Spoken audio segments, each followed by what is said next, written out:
ಸಮಸ್ತ ಕನ್ನಡಿಗರಿಗೆ ನಮಸ್ಕಾರ. ನೀವು ನೋಡ್ತಾ ಇದ್ದೀರಿ ಬಿಬಿ ನ್ಯೂಸ್ ಕನ್ನಡ. ನಾನು ಅಕ್ಷತಾ ಕುಲಕರ್ಣಿ.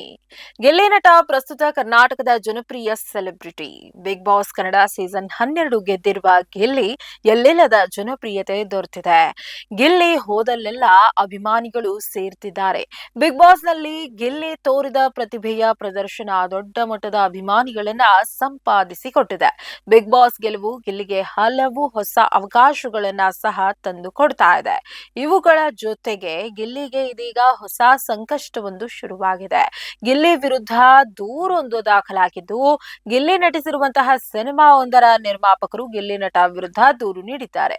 ಗಿಲ್ಲಿ ನಟ ಬಿಗ್ ಬಾಸ್ಗೆ ಹೋಗುವ ಮುಂಚೆ ಸರ್ಕಾರಿ ಶಾಲೆ H8 ಹೆಸರಿನ ಸಿನಿಮಾದಲ್ಲಿ ನಟಿಸಿದ್ರು. ಇದೀಗ ಸಿನಿಮಾ ಬಿಡುಗಡೆಯಾಗಿದೆ.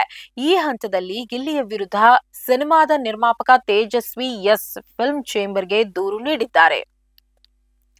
ಗಿಲ್ಲಿ ಸಂಭಾವನೆ ಪಡೆದು ಸಿನಿಮಾದಲ್ಲಿ ನಟಿಸಿದ್ದಾರೆ. ಆದರೆ ಸಿನಿಮಾದ ಪ್ರಚಾರಕ್ಕೆ ಬರ್ತಾ ಇಲ್ಲ ಎಂದು ನಿರ್ಮಾಪಕರು ಆರೋಪಿಸಿದ್ದಾರೆ. ಸಿನಿಮಾದಲ್ಲಿ ನಾವು ಗಿಲ್ಲಿಗೆ ಪ್ರಮುಖ ಪಾತ್ರ ನೀಡಿದ್ದೀವಿ. ಬಿಗ್ ಬಾಸ್ಗೆ ಹೋಗುವ ಮುಂಚೆಯೇ ಕೇಳಿದಷ್ಟು ಸಂಭಾವನೆಯನ್ನ ಸಹ ಕೊಟ್ಟಿದ್ದೀವಿ. ಆದ್ರೆ ಸಿನಿಮಾದ ಪ್ರಚಾರಕ್ಕೆ ಬರ್ತಾ ಇಲ್ಲ. ಎಷ್ಟು ಕರೆ ಮಾಡಿದ್ರೂ ಪಿಕ್ ಮಾಡ್ತಾ ಇಲ್ಲ. ಕನಿಷ್ಠ ನಮ್ಮ ಸಿನಿಮಾದ ಬಗ್ಗೆ ಒಂದು ಸೋಷಿಯಲ್ ಮೀಡಿಯಾ ಪೋಸ್ಟ್ ಸಹ ಹಂಚಿಕೊಂಡಿಲ್ಲ ಎಂದು ನಿರ್ಮಾಪಕ ಆರೋಪ ಮಾಡಿದ್ದಾರೆ. ದೂರು ಸ್ವೀಕಾರ ಮಾಡಿರುವಂತಹ ಚೇಂಬರ್ ಗಿಲ್ಲಿಯನ್ನ ಕರೆಸಿ ವಿಚಾರಣೆ ನಡೆಸುವ ಸಾಧ್ಯತೆ ಇದೆ. ಸರ್ಕಾರಿ ಶಾಲೆ H8 ಸಿನಿಮಾ ಸಸ್ಪೆನ್ಸ್ ಥ್ರಿಲ್ಲರ್ ಕಥೆಯನ್ನ ಒಳಗೊಂಡಿದೆ. ಸಿನಿಮಾದಲ್ಲಿ ಗಿಲ್ಲಿ ಮುಖ್ಯವಾದ ಪಾತ್ರವೊಂದರಲ್ಲಿ ನಟಿಸಿದ್ದಾರೆ. ಸಿನಿಮಾಗೆ ಕಥೆ, ಚಿತ್ರಕಥೆ ಮತ್ತು ನಿರ್ದೇಶನ ಮಾಡಿದ್ದು ಗುಣಹರಿಯಪ್ಪೆ, ಮೇಘಶ್ರೀ ಮತ್ತು ಜನಪದ ಕಲಾವಿದ ಮೋಹನ್ ಮುಖ್ಯ ಪಾತ್ರಗಳಲ್ಲಿದ್ದಾರೆ.